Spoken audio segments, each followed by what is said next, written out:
नमस्कार दोस्तों, स्वागत है आप सभी का आपके अपने YouTube चैनल द ज्ञान कुंभ में। और ये है द ज्ञान कुंभ की स्पेशल सीरीज कक्षा परिचर्चा। आज का हमारा विषय है गणित। आज हम कक्षा 10 का गणित, उसका चैप्टर 3 और उसकी एक्सरसाइज 3.4 से रिलेटेड सभी कॉन्सेप्ट्स को क्लियर करेंगे। इससे पहले हमने 3.3 को कंप्लीट कर लिया था। तो चलिए बिना किसी समय की बर्बादी के शुरू करते हैं आज की क्लास।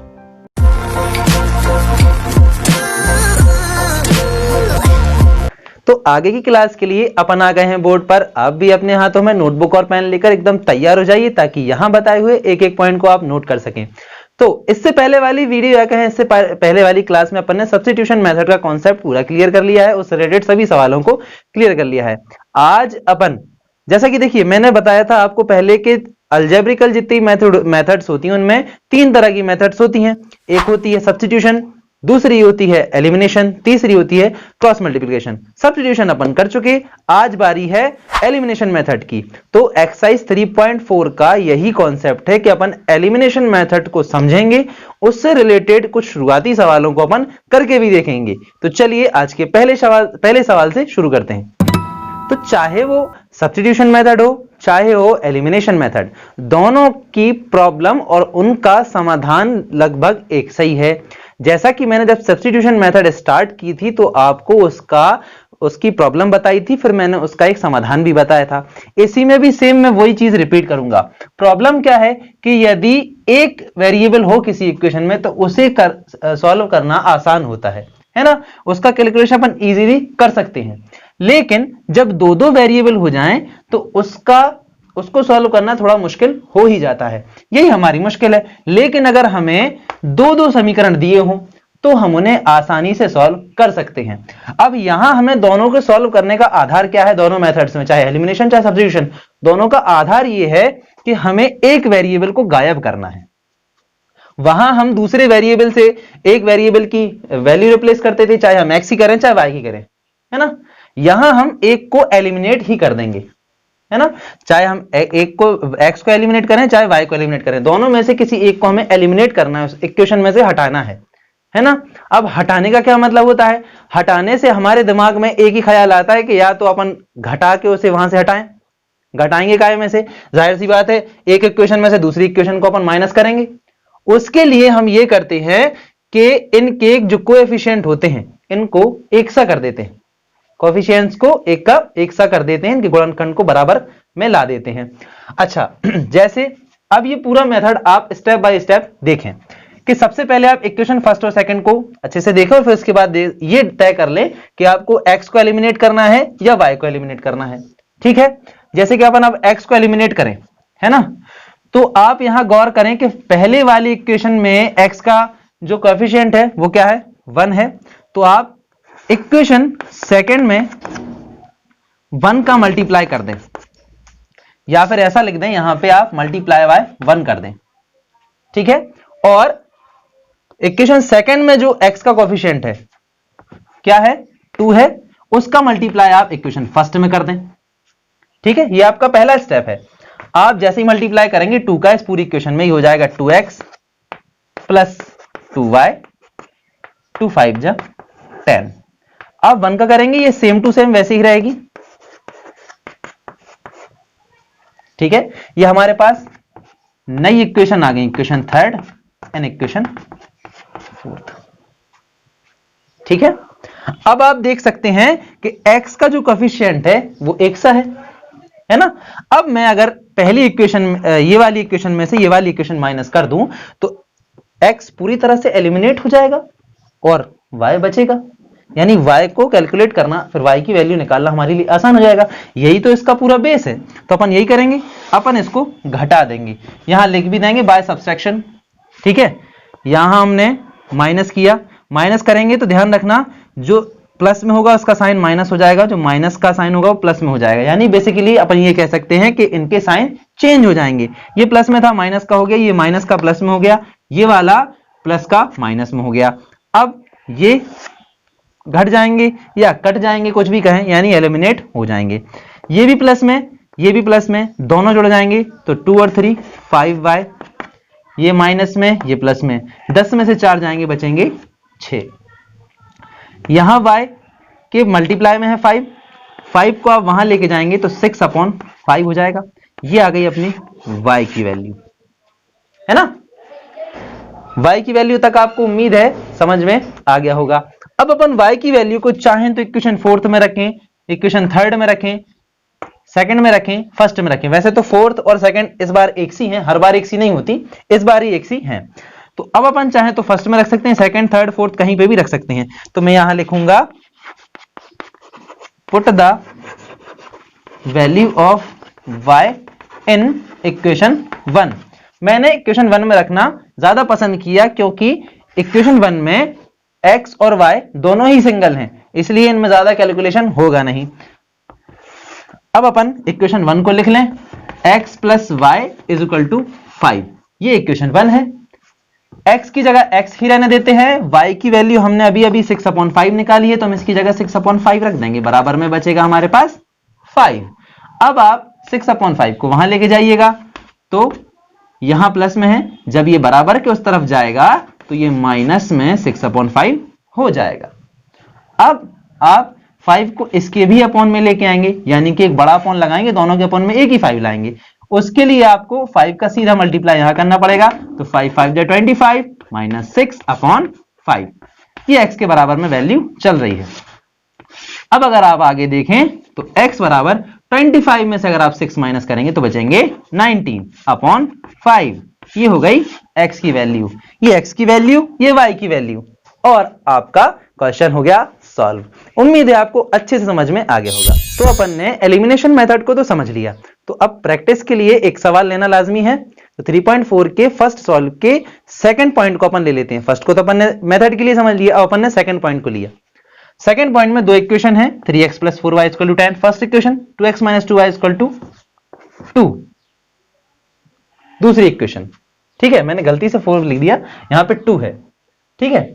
अब अपन x या y में से चूज करेंगे कि किसको हमें एलिमिनेट करना है। जस्ट जनरली अपन x को एलिमिनेट करते हैं, चाहे आप y को भी कर सकते हैं। तो x को एलिमिनेट करने के लिए हमें इसके कोएफिशिएंट को बराबर करना पड़ेगा। तो यहां पे 3 है, यहां है 2। पहली इक्वेशन में x के साथ 3 है, तो आप 3 का मल्टीप्लाई इक्वेशन 2 में कर दें, और दूसरी इक्वेशन में x के साथ 2 है, तो पहली इक्वेशन में आप 2 का मल्टीप्लाई कर दें, तभी ये इसके कोएफिशिएंट बराबर हो जाएंगे। 2 का मल्टीप्लाई आप पूरी इक्वेशन में करेंगे, 2 3 = 6x एंड 2 4 = 8, y = 20। 3 का आप यहां मल्टीप्लाई करेंगे तो 3 2 = 6x - 6y = 6। ठीक है, तो आप देख सकते हैं x के कोएफिशिएंट 1 से हो चुके हैं। हमें सीधा सीधा इन्हें घटाना है। ये इक्वेशन आपकी 3rd हो गई और ये हो गई इक्वेशन 4th। आप इसको और भी अच्छे से विस्तार से थ्योरिकली जमा सकते हैं, है ना। मैं यहां पे आपको मेथड समझा रहा हूं, इसलिए मैं छोटा छोटा लिख रहा हूं। आप चाहें तो पूरा लिख सकते हैं, वी एलिमिनेट x, और फिर बहुत सारी थ्योरी आप यहां पे एडजस्ट करके लिख सकते हैं। अब अपन यहां पे इसे घटाएंगे, है ना। घटाएंगे तो जैसा कि मैंने पहले बताया कि इनके साइन चेंज हो जाएंगे, यानी प्लस वाला माइनस का, माइनस वाला प्लस का, और ये वाले प्लस वाला माइनस का। ठीक है, ये कट जाएंगे या घट जाएंगे या कहें एलिमिनेट हो जाएंगे। बचे क्या हमारे पास 8 और 6, दोनों प्लस में है, दोनों प्लस हो जाएंगे यानी जुड़ जाएंगे। 8 और 6 कितने होते हैं 14 y, वैसे के वैसे, और 20 में से 6 जाएंगे तो यहां भी 14 ही बचेंगे। y = 14/14, 14 से 14 कटे तो y बराबर आएगा आपके पास 1। ठीक है, यानी y की वैल्यू हमारे पास आ गई। अब हम y की वैल्यू को इक्वेशन 1 2 3 4 कहीं पे भी रख सकते हैं और x की वैल्यू निकाल सकते हैं। तो आप, मैं तो फर्स्ट में ही रखूंगा, put the value of y in equation first. Equation first क्या है, 3x + 4y = 10। 3x को मैंने ऐसे ही रखा, 4 भी वैसे का वैसा, y की जगह क्या कर दिया 1 = 10, एंड 3x 4 1 = 4 = 10। अब आप 4 को वहां ले जाइएगा तो 3x यहीं बचेगा, ये प्लस का है, वहां जाते ही साथ 4 माइनस का 4 हो जाएगा। ठीक है, तो 3x = 10 में से 4 गए तो क्या बचा 6, x = 6।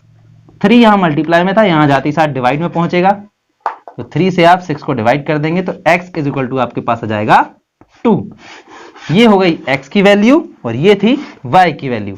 उम्मीद है आपको ये सॉल्व अच्छे समझ में आ गया होगा। तो अब आ गए हैं अपन सीधे चौथे पॉइंट पर। अब अगर आप सोच रहे हो कि तीसरा पॉइंट कहां चला गया, तो तीसरा पॉइंट आप होमवर्क में करेंगे, और अगर आपको आ जाता है तो भी आप कमेंट करेंगे, नहीं आता है तो भी कमेंट कर दीजिएगा। और हाँ, कमेंट जरूर कीजिएगा। आप कमेंट करने में बड़ी कंजूसी करते हैं, वीडियो देखते भी हैं, लाइक भी करते हैं, कुछ तो डिसलाइक भी करते हैं, लेकिन कमेंट करके ये नहीं बताते कि अच्छा क्या लगा या डिसलाइक किया तो बुरा क्या लगा। देखिए भाई, आप भले ही लाइक का ना बताएं, लेकिन डिसलाइक का जरूर बताएं कि आपको क्या चीज उसमें बुरी लगी या क्या चीज आपको पसंद नहीं आई, ताकि हम अगली वीडियोस में उसको इंप्रूव करते चलें।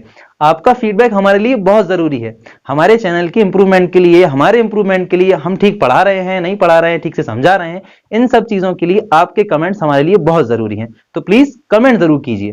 ठीक, तो कमेंट की बात तो हो गई। अब आते हैं अपन सीधे सीधे सवालों पर। तो देखिए, यहां मैंने दोनों इक्वेशंस को लिख रखा है। चौथे पॉइंट की दोनों इक्वेशन में थोड़ी सी गड़बड़ आपको नजर आ रही होगी, क्योंकि जैसी इक्वेशन अपन देखते आ रहे हैं ये उस शक्ल में नहीं है। तो अपन नॉर्मल इनका रूप लेके आएंगे। अकेला इनमें गड़बड़ क्या है, बस अपॉन ही है, तो अपन गायब कर देंगे। कैसे करेंगे कि इसका क्रॉस मल्टीप्लाई इधर, इसका इधर, और इन दोनों का आपस में। 3 का आप यहां करेंगे 3x, 2 का यहां करेंगे 2 to the 4 y, एंड 2 3 जा अपॉन में आ जाएगा 6 बराबर में 1। एंड यहां देखें 3 का मल्टीप्लाई आप यहां करेंगे, क्योंकि इसके अपॉन में आपको लेना है, तो 3 into x 3x, y के अपॉन में तो पहले से है, तो y वैसे के वैसा अपॉन में 3 इज इक्वल टू 3। अब आप 6 का मल्टीप्लाई यहां कर देंगे, तो 3x plus 4y is equal to minus का 6, एंड यहां करेंगे आप तो 3x minus y is equal to 3 3 जा 9। मैंने इसी के नीचे से लिख लिया ताकि इसे कैलकुलेट करने में अपन को आसानी रहे। देखिए, ये इक्वेशन फर्स्ट थी, ये थी इक्वेशन सेकंड, तो ये जो नई आई ये हो गई हमारी इक्वेशन थर्ड, ये इक्वेशन फोर्थ। तो जैसा कि आप अगर इन इक्वेशंस पे गौर करें तो यहां x का कोएफिशिएंट पहले से ही बराबर है, यानी हमें ये चूज करने की तकलीफ भी नहीं करनी कि आप x एलिमिनेट करेंगे या y। जब कोएफिशिएंट पहले से बराबर है तो आप बेधड़क x को ही एलिमिनेट कर दें, है ना। अगर आप y करना चाहें तो फिर से आप कैलकुलेशन बढ़ा सकते हैं, है ना। तो आप यहां x को एलिमिनेट करें, इसके लिए अपन क्या करेंगे, दोनों के साइन एक से ही हैं तो घटाएंगे, यहां लिख देंगे बाय सब्सट्रैक्शन। अपॉन का इधर का घटाने वाला साइन लगाएंगे अपन, और साइन से मतलब मेरा यहाँ पे सबके साइन अपन चेंज कर देंगे, यानी कि जो प्लस वाला है वो माइनस का, ये माइनस वाला प्लस का, और ये प्लस वाला माइनस का। ठीक है, अब घटाएंगे तो 3x से 3x eliminate, 4 plus y 5y। अब आप अगर यहां देखें तो माइनस का 6 माइनस का 9 दोनों जुड़ जाएंगे, तो माइनस का 15 अपने पास आ जाएगा। y is equal to 15 minus k, और ये 5 यहाँ पे मल्टीप्लाई में थे, वहां पहुंचते ही डिवाइड में पहुंच जाएंगे। कटेंगे तो y इज इक्वल टू अपने पास आएगा माइनस का 3। ये हमारे पास y की वैल्यू आ गई। अब अपन y की वैल्यू को या तो इक्वेशन फोर्थ में, थर्ड में, फर्स्ट में, सेकंड में कहीं पे भी रख के आंसर निकाल सकते हैं। मैं फोर्थ में रखूंगा क्योंकि यहाँ y सिंगल है, इसलिए y का कैलकुलेशन अपन को ज्यादा नहीं करना पड़ेगा। तो y की वैल्यू अपन इक्वेशन थर्ड में पुट करते हैं, यहाँ सॉरी इक्वेशन फोर्थ में, यहाँ लिखेंगे अपन put the value of y in equation fourth. अब इक्वेशन फोर्थ क्या है, 3x minus Y is equal to 9। 3x वैसे ही के वैसे, माइनस भी वैसे के वैसा, अब y की जगह के लिए अपन लगा देंगे माइनस का 3 इज इक्वल टू 9। अब माइनस माइनस प्लस 3, 3x बराबर 9। 3x को यहीं छोड़ो, 3 वहां ले जाओ, 9 माइनस 3, 3x बराबर 9 में से 3 का क्या बचा 6। x बराबर ये 3 मल्टीप्लाई में वहां जाएगा तो 6 के अपॉन में 3, x बराबर क्या बचेगा 2। तो ये आ गई x की वैल्यू और ये आ गई y की वैल्यू। उम्मीद है आपको ये सवाल अच्छे से समझ में आया होगा। तो आज की वीडियो में अपन यहीं ब्रेक लगाते हैं। यदि वीडियो पसंद आई है तो इसे लाइक और शेयर कर दीजिए, और ऐसे ही कंटेंट के लिए हमारे चैनल द ज्ञान कुंभ को सब्सक्राइब कीजिए या फॉलो कर लीजिए। धन्यवाद।